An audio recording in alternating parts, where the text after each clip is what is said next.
Traditie van de tv-show is het een goed gebruik om de absolute wereldsterren proberen te strikken. En dat is ons vandaag zeer zeker gelukt. Een van de legendarische Beatles, tegenwoordig gewoon Sir Paul. Recentelijk is de muzikale miljardair in een turbulente scheiding verwikkeld, maar ondanks alle beslommeringen mocht ik langskomen voor een openhartig gesprek met deze sympathieke legende. Op naar Sir Paul McCartney.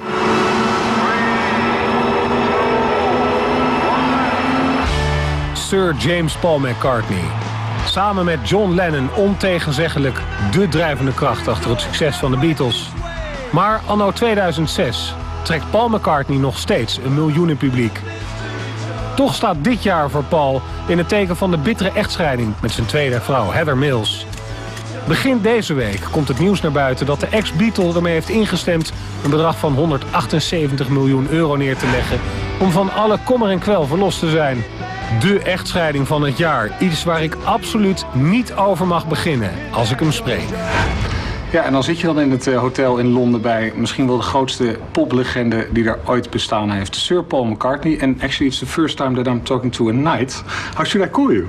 Should I call you Mr. McCartney? Is that okay? You can call me anything but early. Call me Paul. Everybody calls you Paul or Sir Paul? That's my name. De Beatles ontstaan in 1957 wanneer John Lennon Paul McCartney ontmoet. Na ontelbare wisselingen binnen de groep worden in 1962 de uiteindelijke Beatles gevormd samen met George Harrison en Ringo Starr.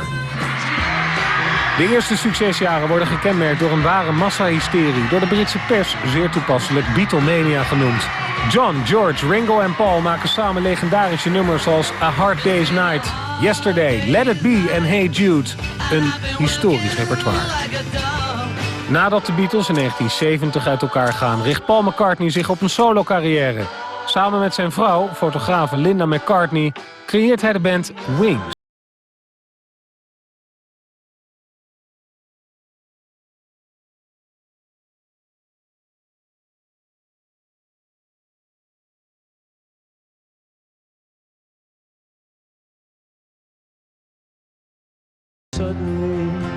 Sir Paul zoekt in de jaren daarna troost bij zijn trouwe publiek en geniet tot op de dag van vandaag van zijn fameuze optredens.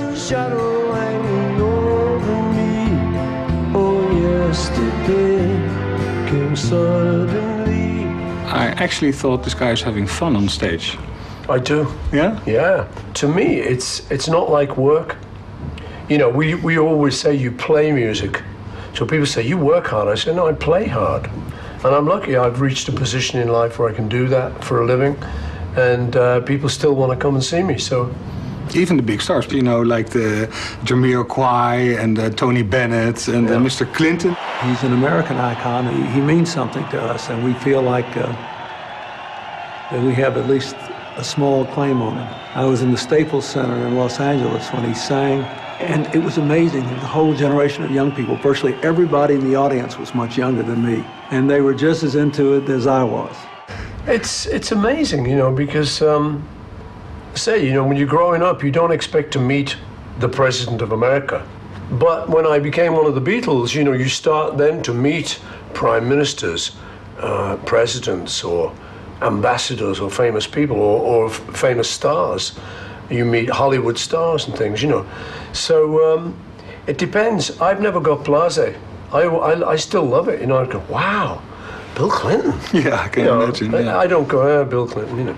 He's an interesting guy, and he's a man of good taste. And he's a man of good taste. No, but that's the thing, you know, he does.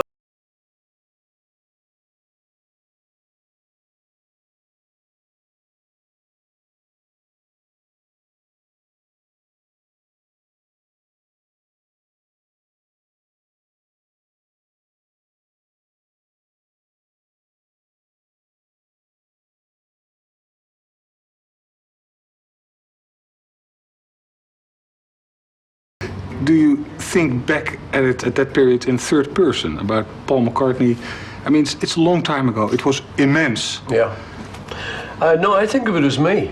Yeah, you know, and particularly because I still do the songs. Isn't that difficult without the guys on stage and you're singing and... No, it's nice. It's very nice because of the memories. Sometimes when I'm singing a song, I'll be transported back to the session, and I can like feel John or George or Ringo, I can kind of feel them, even though they're not on stage with me. I remember how we recorded the song, you know. Last time we were doing I'll Get You, oh yeah, oh yeah. And I remember the session, you know, where we were standing around the mic doing that. And the other thing about a lot of those songs is they're very well-made songs. Yes. So as a songwriter, I look back at them and I think, wow, that was clever, because I've forgotten a lot of them. You know, we made so many. But singing them, they work, and you think, no, this is clever. He was a clever young kid. You know, you relate back to it, and you just think of me and John writing some of these songs. Please Please Me or something, you know. I remember how we made it, how we brought it in the studio, how John sang it. Come on, you know, and it takes you back. So it's great to do. They're nice songs to do, and so I enjoy it. So the fact that the audience goes bananas, is a big plus. And new generations as well. I see kids. They're all there. I know. You see little kids. That's amazing, eh? I think, how do they know it? Sorry, Ryan, I have one last question. I just started. Last question. There's so much things to talk about. They're really because you talk like you'd say it for the first time, which is special. Yeah, some of it I do. Okay, that's a good sign. There's a guy on DVD saying, "This Paul McCartney, he's so down to earth. He's friendly. He connects to everybody in the audience, but still, he must feel deep down that he's a legend." You know, it is a very funny thing, that, because you hear a lot of people who are famous. They say, "I got where I am just because I did my job well." And so there is that feeling of, you know, you don't really feel you're getting famous. But of course, with the Beatles, you have to acknowledge that. I mean, there's one group you have to admit you're famous. There's only 4 Beatles, and if you're one of them, you're famous. You know, there's no way out of that. So I've come to terms with it. I like it. You know, I think it would be terrible to reach this point in your life and go, I hate being a Beatle, because there's no way out. No. You know, and so I like it. I'm very proud of what the Beatles did. But yeah, it's a strange thing. You know, you wake up in the morning and you're just doing breakfast, and you're not a Beatle. You're just some guy making breakfast, you know. So there's that side of you. But I like the balance. When I go to a signing, like I did today, sign my DVD and record, then I'm the famous guy, and people treat me like that. But, you know, when I have dinner with one of my kids, then I'm just dad, you know, I'm just... So I think it's good to have the balance, and I enjoy the balance. And that's still possible, being this big. Yeah, I think it's essential, because otherwise you get to be, I'm a star, and you're not. You know, and you get too big for your boots. And I don't like those people. When are you coming to Holland? Coming to Holland soon. Tomorrow. No, we're going to do some touring next year, but we don't know where yet. So Please visit Holland. Yeah, I love it. I love it in Holland. I'll take my little kids to see you. How old's your kid? I got one 5.5 years old. I got 3 kids. 2.5 years old and 6 months. Bring them all. I will. Thank you very much. Okay. Mr. McCartney. Thanks. Yesterday.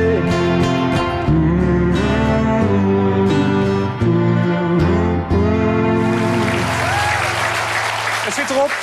Wij zien elkaar heel snel weer terug. Heel erg bedankt voor het kijken en graag tot een volgende keer. Dag.